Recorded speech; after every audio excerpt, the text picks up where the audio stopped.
नमस्कार, बहुत बहुत स्वागत करता हूं आप सभी का मैं द न्यूज ओशन के डिजिटल प्लेटफॉर्म पर। आज की हमारी अब बड़ी खबर बिहार से जुड़ी हुई आ रही है, जहां पर ठीक राजस्थान के उदयपुर जैसी घटना सामने आ रही है। जी हां, हाल ही में राजस्थान के उदयपुर में जो घटना घटित हुई उसे आप सभी ने देखा।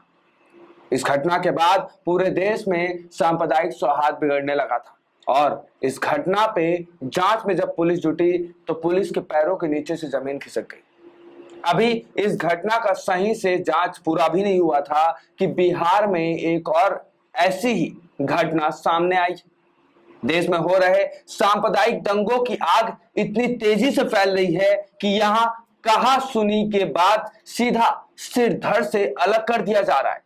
इससे पहले भी कन्हैयालाल की बर्बर हत्या, किशन और न जाने कितनी ऐसी हत्याएं हुई हैं जो किसी के या तो समर्थन में हुई हैं या फिर राजनीति के चलते उन्हें मौत के घाट उतार दिया गया है।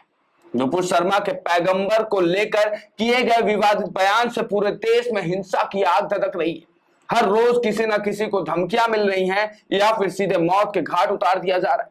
जिस तरह से राजस्थान में हुई किशन की हत्या से पूरा देश हिल गया था, राजस्थान के उदयपुर व महाराष्ट्र के अमरावती के बाद अब बिहार के सीतामढ़ी में भी हमले की ठीक वैसी ही घटना सामने आई है। नूपुर का विवादित वीडियो देखने को लेकर एक युवक को यहां पर विशेष धर्म के कुछ कट्टरपंथियों ने दौड़ा दौड़ा कर चाकुओं से गोदा है। आज हम अपनी इस खबर में आपको इस पूरे मामले से वाकिफ करवाएंगे, आपको दिखाएंगे कि कैसे इन विशेष धर्म के कट्टरपंथियों के दिल से और दिमाग से कानून, पुलिस प्रशासन और देश के संविधान का डर खत्म हो चुका है और कैसे ये लोग कानून को, इस देश के पुलिस प्रशासन को सीधे तौर पर खुला चैलेंज देते हुए अपनी इन हरकतों से बाज नहीं आ रहे। तो आइए आगे बढ़ते हैं, आपको दिखाते हैं क्या है पूरा मामला। आगे बढ़ने से पहले अनुरोध है कि खबर पसंद आए तो खबर पर लाइक शेयर तो करिएगा ही, साथ में ये जो घटनाएं बढ़ रही हैं विशेष धर्म के कुछ कट्टरपंथियों के द्वारा, इस पर अपनी राय, अपनी प्रतिक्रिया जरूर दीजिए। बिहार के सीतामढ़ी जेल में एक युवक को बीच बाजार दिन दहाड़े दौड़ा दौड़ा कर कुछ लोगों ने चाकुओं से कई वार की। पीड़ित युवक की पहचान अंकित झा के तौर पर हुई है। उसकी हालत गंभीर है। मीडिया रिपोर्टों के अनुसार भारतीय जनता पार्टी की पूर्व प्रवक्ता नुपुर शर्मा का सिर्फ वीडियो देखने के कारण उस पर इतना घातक हमला कर दिया गया। हालांकि पुलिस ने इससे इनकार किया है, लेकिन वहीं घटना के बाद जब अंकित झा का बयान आया है, घायल अंकित झा ने जो बयान दिया है वो पुलिस की नाकामी पर कई सवाल खड़े कर रहा है। बता दें कि घटना 16 जुलाई 2022 की है। अंकित कुमार झा नागपुर थाना क्षेत्र के बहेरा गांव का रहने वाला है। आरोपित नानपुर के हैं। इस मामले में नानपुर के गौरा और मोहम्मद निहाल, मोहम्मद बिलाल सहित 5 लोग आरोपित हैं। रिपोर्ट के अनुसार अंकित एक पान की दुकान पर था, तभी बिलाल वहां अपने साथियों के साथ आया। कथित तौर पे वे अंकित को नुपुर शर्मा का वीडियो देख गुस्से में आ गए। पहले अंकित के मुंह पर सिगरेट का धुआं फेंकने लगे। इसका विरोध किए जाने पर उस पर चाकुओं से लगातार घातक हमला कर दिया। जान बचाने के लिए अंकित भागा तो आरोपितों ने बीच बाजार में उसे दौड़ा दौड़ा कर उस पर चाकुओं से कई बार हमला किया। बता दें कि सीतामढ़ी की घटना का एक कथित वीडियो भी वायरल हो रहा है। इसमें एक युवक खून से लथपथ नजर आ रहा है। प्रत्यक्षदर्शियों का कहना है कि युवक पान की दुकान पर खड़ा था और नुपुर शर्मा का वीडियो देख रहा था। तभी वहां सिगरेट पी रहे एक अन्य युवक से उसकी इसी को लेकर कहा सुनी हो गई। बाद में उक्त युवक अपने साथियों को लेकर आए और अंकित पर हमला बोल दिया। भरे बाजार में दौड़ा दौड़ा कर अंकित को 6 बार चाकुओं से घोंपा गया। अंकित को अस्पताल में भर्ती कराया गया, जहां उसकी हालत गंभीर बनी हुई है। इस घटना का एक वीडियो भी सोशल मीडिया पर जमकर वायरल हो रहा है। साथ ही पुलिस पर मामले को दबाने के आरोप भी लग रहे हैं। शिकायत से हटवाया नुपुर का नाम, परिजनों का है आरोप। जी हां, चलिए आपको दिखाते हैं। अंकित झा पर हमले को लेकर एफआईआर दर्ज करने को लेकर पुलिस की भूमिका पर भी कई सवाल खड़े हो रहे हैं। परिजनों का आरोप है कि उन्होंने पहली शिकायत में हमले को लेकर नुपुर शर्मा मामले का जिक्र किया था, लेकिन बाद में पुलिस ने इसे बदलने को कहा। दूसरी शिकायत से नुपुर शर्मा का नाम हटाने पर एफआईआर दर्ज की गई। अंकित के परिवार का आरोप है कि नुपुर शर्मा का वीडियो देखने पर ही दूसरे धर्म के इन युवकों ने उस पर चाकुओं से हमला बोल दिया। सांप्रदायिक रंग देने का आरोप। जी हाँ, एक तरफ जहां अंकित और अंकित के परिवार वाले नुपुर शर्मा के वीडियो के वजह से खुद पर हमले की बात कह रहे हैं, तो वहीं दूसरी तरफ नानपुर थाने के पुलिस अफसर्स इस बात को नकार रहे हैं। बता दें कि उधर नानपुर थाने के एचएचओ विजय कुमार राम का कहना है कि मामले को सांप्रदायिक रंग देने की कोशिश हो रही है। मुख्य आरोपी की तलाश है। घायल के पिता मनोज झा निवासी नानपुर गांव के शिकायत पर केस दर्ज किया गया। पीड़ित ने आरोपियों के नाम बताए हैं, उनकी धरपकड़ की जा रही है।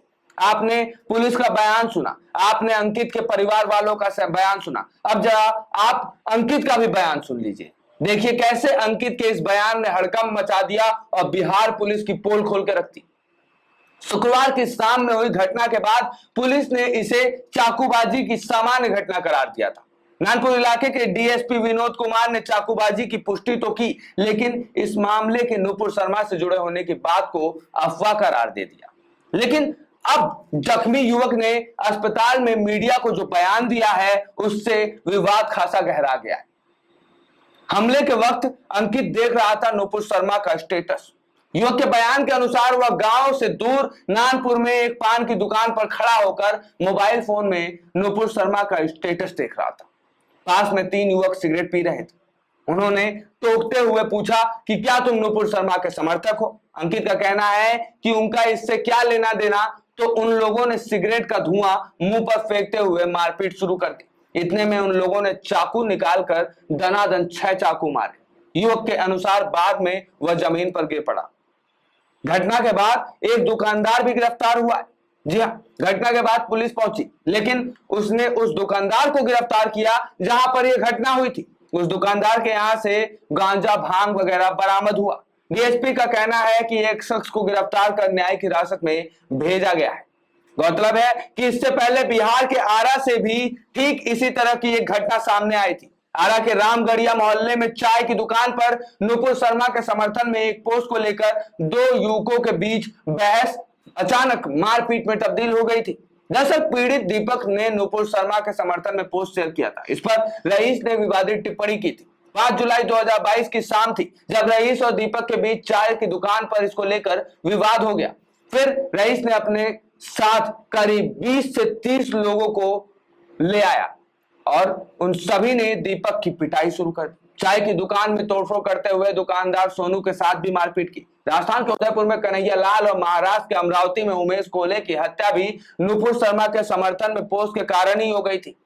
जहां एक तरफ नुपुर शर्मा के समर्थन करने के लिए इतनी बड़ी सजा दी जा रही है, लोगों को मौत के घाट उतार दिया जा रहा है, उन्हें धमकी दी जा रही है, तो वहीं दूसरी तरफ सुप्रीम कोर्ट और बिहार पुलिस जैसे हमारे देश के जो न्याय देने वाले लोग हैं, न्याय देने वाले संगठन हैं, वही इस पूरे मामले में अपना लचरपना दिखा रहे हैं।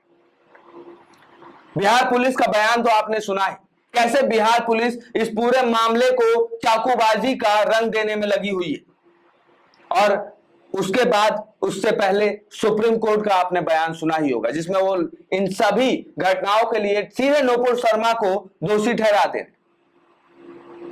ऐसे में अगर ये घटनाएं बढ़ रही हैं तो ये कहना दो राय नहीं होगा, इस कहने में कोई शक नहीं है कि ये घटनाएं सुप्रीम कोर्ट और पुलिस प्रशासन के लचरपने की वजह से बढ़ रही हैं, इन लोगों के श्रम में बढ़ रही है। इस पूरी खबर पर अपनी राय प्रतिक्रिया जरूर दीजिएगा। इस खबर को ज्यादा से ज्यादा लोगों तक शेयर करिएगा ताकि सच्चाई ज्यादा से ज्यादा लोगों तक पहुंचे। ऐसे ही खबरों के लिए बने रहिए हमारे साथ द न्यूज ओशन के डिजिटल प्लेटफॉर्म पर। धन्यवाद।